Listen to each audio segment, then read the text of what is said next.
আজকে আমি রান্না করব তেলাপিয়া মাছ দিয়ে আলু, সিম এবং বেগুন, টমেটো দিয়ে একটি ভুনা করব।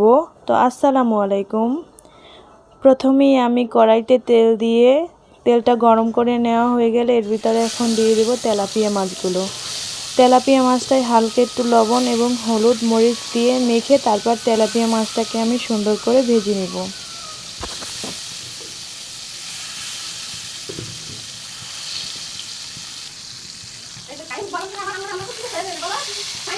উল্টে পাল্টে একদম মুচমুচা করে লাল লাল করে ভেজে নিব। যেহেতু এটা আমি সবজি দিয়ে রান্না করব, তাই এটাকে আমি সুন্দর করে একটু বেশি ভেজে নিব।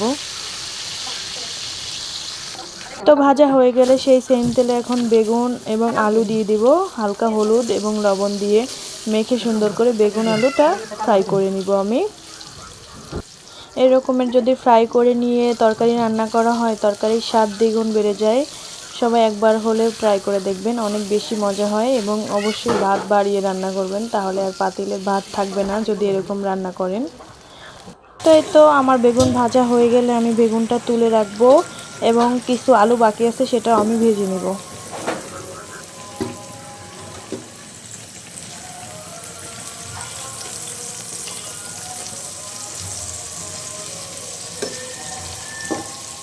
তো এই সব ভাজা হয়ে গেলে তুলে রেখে সেই তেলগুলো অন্য একটা পাতিলে নিয়ে এর ভিতরে আমি পেঁয়াজ কুচি দিয়ে সুন্দর করে ভেজে নিব।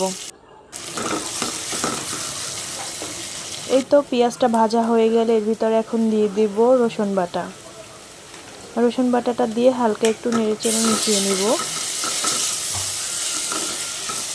তো এখন এর ভিতরে কিছুটা পরিমাণে ঝোল দিয়ে এখন গুঁড়া মশলা দিয়ে দিব। প্রথমে দিয়ে দিলাম হলুদের গুঁড়া, এরপরে দিয়ে দিব মরিচের গুঁড়া, দিয়ে সুন্দর মতো আমি মশলাটাকে কষিয়ে নিব।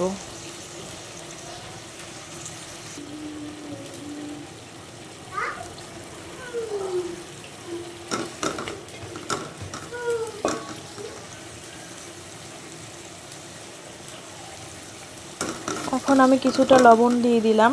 তো লবণটা দিয়ে আরও কিছু সময় আমি কষিয়ে নিব।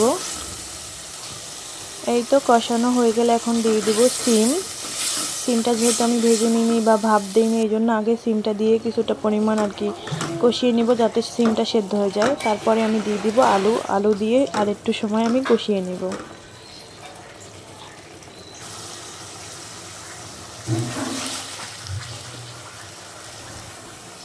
এই তো কষানো শেষ হয়ে গেলে এখানে আমি ঝোল দিয়ে দিব রান্নার জন্য। ঝোল দেওয়া হয়ে গেলে এখানে ওই যে আগে থেকে ভেজে রেখেছিলাম বেগুনগুলো, সেগুলো আমি দিয়ে দিব। বেগুনটা দেওয়া হয়ে গেলে এর ভিতরে আমি সেই ভেজে রাখা মাছগুলোও দিয়ে দিব।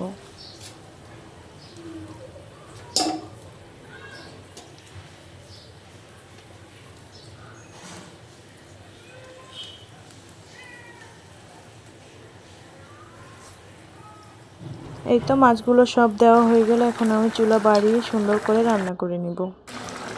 এরপর কিছুটা পরিমাণ টমেটো দিয়েছি।